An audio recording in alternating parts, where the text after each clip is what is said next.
Hello viewers, আসসালামু আলাইকুম। আপনারা সবাই কেমন আছেন? আলহামদুলিল্লাহ, আমিও ভালো আছি আপনাদের দোয়ায়।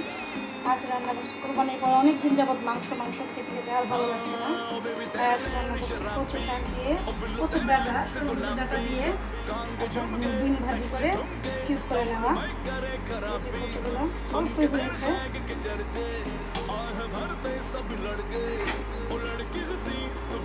ডিমগুলো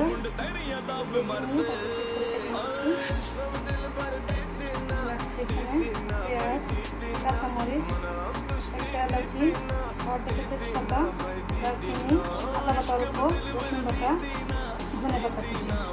তাহলে রান্নায় চলে যায় এখন। তেল গরম হয়ে গিয়েছে, পেঁয়াজ কুচিগুলো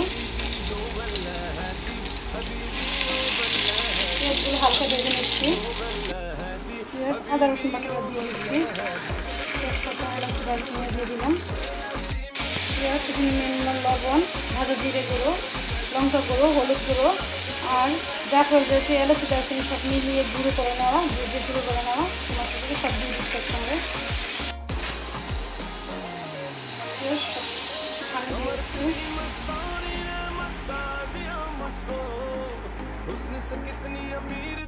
মশলা কষে তেল ভেসে এসেছে করে এখন দিয়ে দিচ্ছে সিদ্ধ করে রাখা কচুগুলো।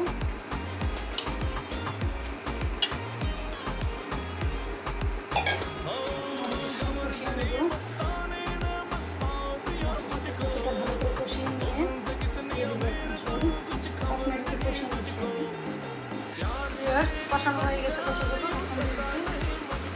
ঝোল কাঁচামরিচ কালিগুলো शहर में आग लगाती कान के झुमके सेक्स ठुमके टाउन में करे खराबी इश्क में दिल भर दी दीना वही दी दीना मनाम खुश थे दी दीना वही दी दीना इश्क में दिल भर दी दीना वही दी दीना मनाम खुश थे दी दीना वही दी दीना। ভালো করে ফুটে উঠেছে, এখন দিয়েছি অল্প পরিমাণ চিনি, 7 চামচের কম। চিনি দিলে তরকারি ফ্লেভারটা খুব ভালো আসে, খেতে খুবই সুস্বাদু হয়। এখন দিয়ে দিচ্ছি ধনেপাতা কুচি,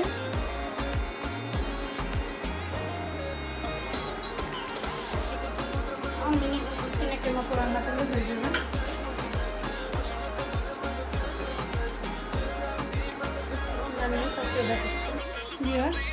কচু দিয়ে ডিম রান্নাটা হয়ে গিয়েছে, ফুল কমপ্লিট। ধনেপাতাটা অপশনাল, আপনারা চাইলে দিতে পারেন, না দিতে পারেন, আপনাদের যার যা ইচ্ছে। চিনিটা অপশনাল, তবে আমার কাছে মনে হয় কচু রান্না করতে গেলে চিনি দিলে সুস্বাদু